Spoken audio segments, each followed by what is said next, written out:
Gliding across the lake, I feel the cold air on my hands, making them numb. I feel the chill on my face, making my nose runny. I hear the blades catching the water and pushing through, the oarlocks clicking in synchronization as we feather and square our blades. I feel the water splash from the oars onto my legs and watch the droplets sink into my leggings. I taste the cold air as I suck it in, my body begging for more oxygen to fuel me through this practice. I feel the boat slightly jolt and move off balance, making my blade drag across the water until we regain our balance again. I hear the coaches calling out corrections to the rowers, the coxswains calling switches and trying to get us to catch together. I see the sun peek out above the trees, casting beautiful colors in the clouds surrounding Mount Rainier. I feel the tension in my legs building as I push through another stroke. When I first decided to write about American Lake for the semester, it was mainly because I knew I would be there all the time already for rowing practice, and I already had a history with it through rowing, and it was a pretty cool place to be. I didn't realize, however, that as the semester would go on, I eventually would have to stop rowing and then wouldn't even be able to go to the lake anymore because of COVID-19. The funny thing is, I spent so much time stressing over the decision of whether I should row this season or not because of an injury, when in reality, the decision has already made for me. A couple weeks before everything started getting canceled because of COVID, I made the decision that it was best for my health not to row this year. A decision that I'd been trying to make for months and was probably stressing over a bit too much.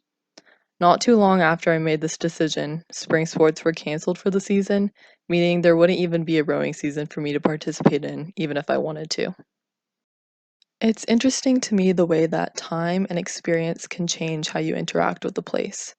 When I first went to American Lake, I was a freshman at PLU and a novice in rowing. I had no idea how much I would come to both love and hate going to American Lake. At the time, it was just a cold place that we would drive to every morning at the crack of dawn to practice at. Yet, over time, it became so much more to me. I came to appreciate the lake in so many new ways by rowing across it every morning, and then learning to appreciate it in even more ways when I couldn't row across it because of injury. I think I took American Lake for granted when it was just a lake that we practiced at, but once it became the lake that I wanted to practice at but couldn't, I longed for its cool waters and breathtaking sunrises even more. For our second weekly writing for this class, I wrote a letter to American Lake, and this was the last paragraph of that letter. Every morning I drive to you. I wake up before most people wake up, put on all my layers, and come to you. I bike, I sit, I row, and I wonder to myself, why do I keep letting you break my heart?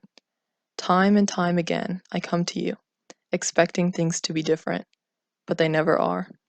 The pain is still the same, the heartbreak only getting worse. And I know that it isn't your fault that my physical injuries keep me from rowing. You didn't injure my arms or tell me I couldn't row on you. You're just a lake. But that's just it. You're just a lake that is beautiful and peaceful and powerful and freezing and beautiful and brutal. I come every morning, knowing your beauty will break my heart, racing across you, knowing it will most likely be the only race I ever get to do on you.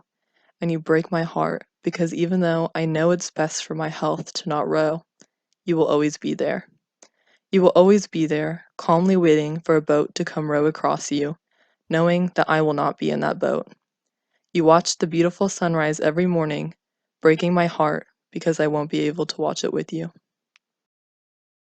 Not only did time and an injury give me a new perspective of American Lake, but so did going there to spend time for class. Before this semester, I had never been to American Lake when it wasn't for rowing practice or race. I had a completely new and different perspective of the lake when I went one cold but sunny afternoon and observed the high school rowing club begin their practice from the docks and the few people walking their dogs through the park. It was strange to me to see how different yet similar the place was at such a different time of day. Morning practices are cold, dark, and rushed, and the only other people we see there at the time are other rowing teams. I always imagined the afternoons at the lake being relaxed and yet full of life. And while I was much more relaxed sitting in my hammock tied between two trees by the lake one afternoon, It was odd to me how silent and empty the park and lake felt. Other than the 20 minutes or so of the high school rowing team getting ready and launching their boats, it was almost silent and empty. I'm not sure why this was so surprising to me that the noisiest and busiest part of the day at American Lake was at 5 a.m. Maybe I expected more local people to use the park and the lake as a local hangout spot in the sunny afternoons, but every time I went, I was one of the only few people there.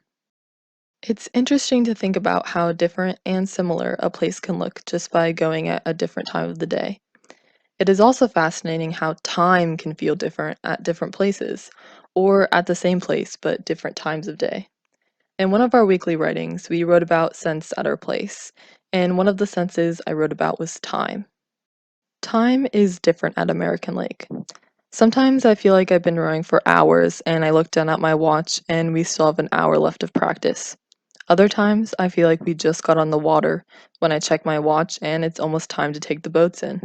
Sometimes we row continuously from one side of the lake to the other and it feels like we will never stop. And sometimes the pieces go by fast. I often have a pretty good sense of time, but time is different on the lake. Some days it feels like we rode forever, but we only got half the work done that was planned. Other days we fly through the workout and complete every single meter planned. Some days I check my watch as we approach the docks and am sure we don't have enough time to do everything and still leave on time for class. But then somehow we dock, carry the boat up, put it away, carry all the oars up and put them away, all in less than 10 minutes, and have a few minutes to spare before 7:30 comes. Throughout this class, I learned a lot about American Lake. Much was from observation and self-reflection of my time spent at American Lake, but I also learned facts about the lake. I always knew that there were fish in the lake. The fishermen in their boats blocking the way most Saturdays made that pretty obvious, but I had never known or even thought to learn what fish were actually in American Lake. Learning about the cutthroat trout, largemouth bass, rainbow trout, rock bass, smallmouth bass, sockeye salmon, and yellow perch that are all swimming around American Lake was something that I didn't expect to interest me so much, leading me to write my last weekly writing as a narrative story of the struggle of fishermen versus the largemouth bass. I also learned that the trees I often tied my hammock to were western hemlocks, and the park also had a great amount of Oregon white oaks. Understanding the details of the park and lake helped me feel more connected to it as a place. Sitting in my hammock looking out at the lake, I feel a cool breeze on my skin, my freezing fingers wrapped tight around my mug of tea. I taste the hot tea as I sip it, trying to warm myself up but not burn my mouth. I feel the slight swinging of the hammock. I hear the high school rowing team shouting and talking amongst themselves as they carry their boats and oars down to the docks, watching and listening as their coaches give them instructions. I tuck my blanket around my legs, trying to keep my body heat trapped to help keep me warm. The cool breeze comes by again, giving a chill through the fabric of the hammock. I hear the kids running around and playing on the park. I see the sun shining through the trees, in and out of my view as the hammock swings, knowing I should leave soon, but wanting to stay just a little bit longer to watch the sunset.